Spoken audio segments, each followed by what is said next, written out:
In the early 70s, two Johns covered one of the most iconic singer-songwriter tunes of all time. In today's Song War, we'll be hearing both for the first time and asking, are they fire or should they be left out in the rain? Let's find out. Hey, I'm JSB, back again with Shawn from Reactions to the Classics. Good to have you here as always, my friend. Oh, always appreciate it. Looking forward to see what you have in store for me today. Well, I've lured Shawn over here once again without telling him exactly what's going on. Um, but like my mum, who Shawn resembles in many ways, that's not true. But he generally has, I would say, excellent music taste, but a massive blind spot when it comes to the genius that is James Taylor. So, Shawn, if I told you that today was a James Taylor song, well, would you have even turned up? Of course I would. Of course. I always have an open mind. And there's a few of James's songs that I like. And one of James's songs, I think, is one of the 100 best songs of all time. So how about that? Well, that's lucky because I think we're going to be listening to that song today, and not his version either. So, yeah, in your defense, and my mum's, and Rolling Stones, I mean, you beat them because they only think it's the 146th greatest song of all time. Well, We are indeed talking Fire and Rain. that is excellent. That's good. It's a good answer. Although I'm curious, I don't know who covered it. So let's get after it. Well, a ton of people covered it. But today we are only listening to two of them, or we could be here all night long listening to different versions of Fire and Rain, which would be too much even for me. So I've chosen two that released it within roughly a year of James's own version. And as I said, they're both Johns. So we got Johnny Rivers and John Denver. Um, Okay. so I'm a fan of both gents, but I have never heard either of their versions before. And I assume that they are going to be new to you as well. Would that be a fair Yeah, assessment? they definitely are. And two different styles. I would think John Denver is going to sound more like James Taylor's version, but who knows? We'll find out. Yeah, we will. So let's kick off with Johnny Rivers. As I mentioned, one of several artists to cover the track before JT had even released his own version as a single. Johnny's version was described in Cashbox as having the tang of country pop and a top 40 arrangement, making it the most commercial single yet of Fire and Rain. This is several weeks before James put his version out. So, well, without further ado, let's hear what Johnny did with it. Sounds like this.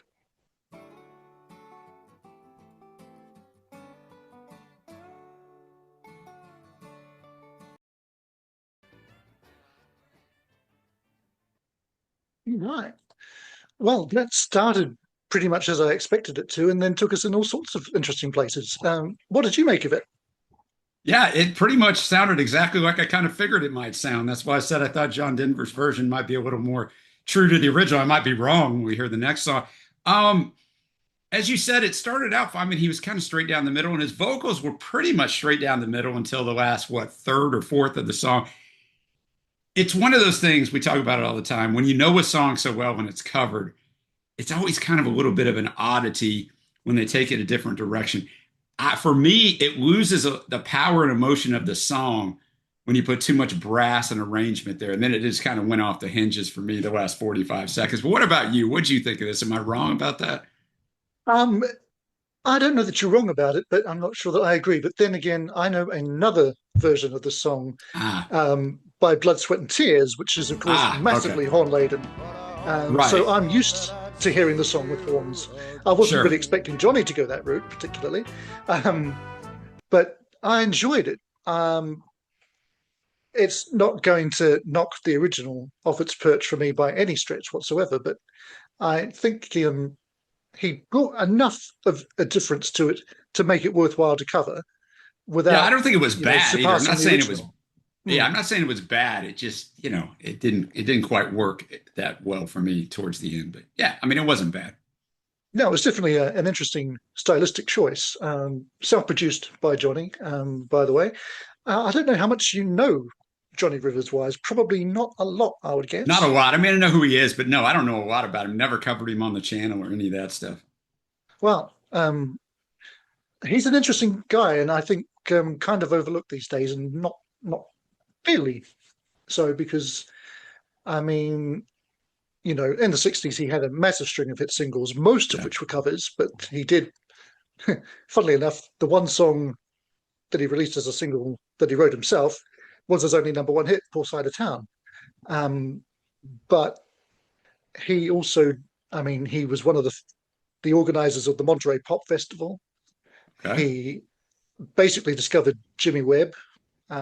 He put the Fifth Dimension together, and on this album, Homegrown, he also did two Jackson Browne songs a year before Jackson Browne even had a recording contract. So he was ahead of the curve a lot of the Wow. time.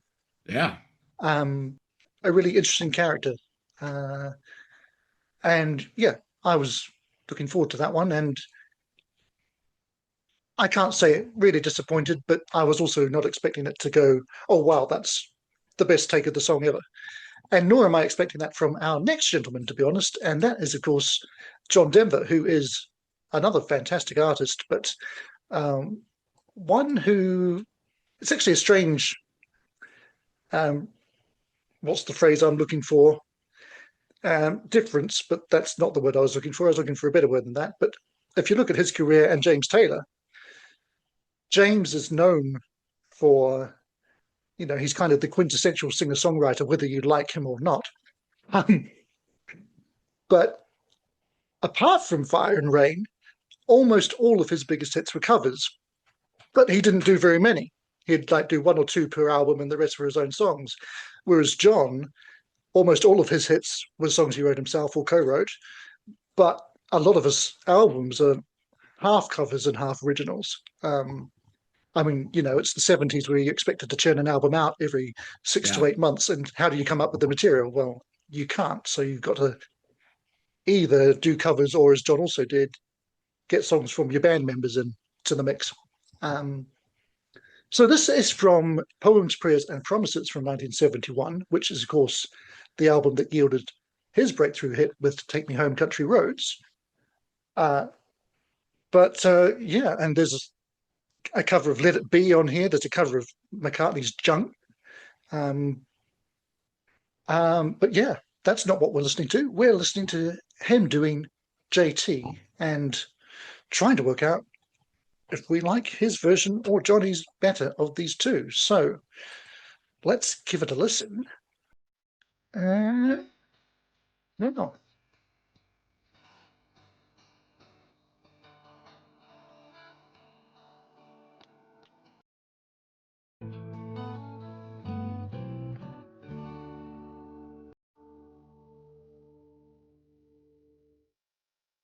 All right. Well, your early prediction that John's version would go much closer to the original seems to have borne fruit. What did you make of that? The back half, the second half of it was much better for me than the first half. I thought the first half, even compared to JT's version, was pretty painfully slow. I wanted to just turn him up a little bit. And I thought that he was singing it in a way that, I don't know, like almost in an emotionless way. I thought when we got into the second half, he picked that up a little bit, but it was just all right for me. What did you think? I quite enjoyed it, to be honest, and I wasn't sure if I would because John's covers are hit and miss. He does Right, Mother Nature's Son is an example where he actually takes a Beatles song and makes it better than the original. Um, but a lot of the other times it's, you know, album material filler, basically. And that's right. what I was kind of assuming this was and kind of is, really. But yeah, as you know, I like wimpy, laid back singers. So that didn't cause any problems Hey, for I me like John whatsoever. Denver, man. I like John Denver. Um, no, I enjoyed his vocal, actually. And the whole arrangement. It's just stripped back and intricate. Really nicely played guitar on it. Very nice to Um, play guitar. and yeah, I wasn't disappointed. In fact, I mean, yeah. I mean, I'm maybe not sounding super enthusiastic about it, but I did actually enjoy it quite a bit. Which means it's now the point where we have to choose a favourite from the two. And it's not just us doing this, of course. You out there need to let us know in the comments which of those was your preference, or indeed which of the other many cover versions takes your fancy. But Shawn, which route are you going to out of these two options? This is very close for me, actually, just because of what I mentioned. I think both songs have their positives and both songs kind of have their negatives by a slight margin. And this really surprises me. As we were done with it, I figured it'd be the John and not Johnny, but it's going to be Johnny Rivers by a slight margin. What about you? Yeah. I know where you're going to go. Oh, do you? Do I I? Well, it's very similar to you in that it's very close and also not the one I expected going in. Because I was thinking I would go Johnny Rivers by a margin, but by about this much, I'm going to give the award to John Denver. So that's what we think. I mean, it's both close for both of us, but we did go different ways in the end. So it's definitely up to you to break the tie down below and let us know what you thought. But I mean, I just guess it goes to show that the original is often the best. And do we agree all around that James Taylor is the best at doing this particular song? I'm just trying to get Shawn to say nice things about JT. I'll say tons of things. I mean, I won't ever listen to these versions again. I mean, there's no reason. JT's is a master class in just the whole song composition. So yeah, I mean, obviously it's James Taylor all the way. The things you can do when you torture somebody. No, I agree. Obviously, all joking aside, JT's version is superb, but I do love the Blood, Sweat and Tears version as well. So go have a listen to that in your own time if you so fancy. It's very different from any of the three, and they do make it something different again. But yeah, I mean, you've got other versions to choose from everybody from Willie Nelson to Cher has covered the song. So that'd be a battle, Willie Nelson versus Cher. Yeah. Yeah, well, not this week. Maybe in 5 years' time we'll need to wheel that one out. But that is it for today. Thanks again to Shawn for joining me and to you for joining us. And if you did enjoy that, I hope you did. We've got lots more where that came from, so you can click on the full Song War playlist floating around here somewhere and find more to watch right about now. So from us, it's just bye for now, but not for long. It's the end, but the moment has been prepared for.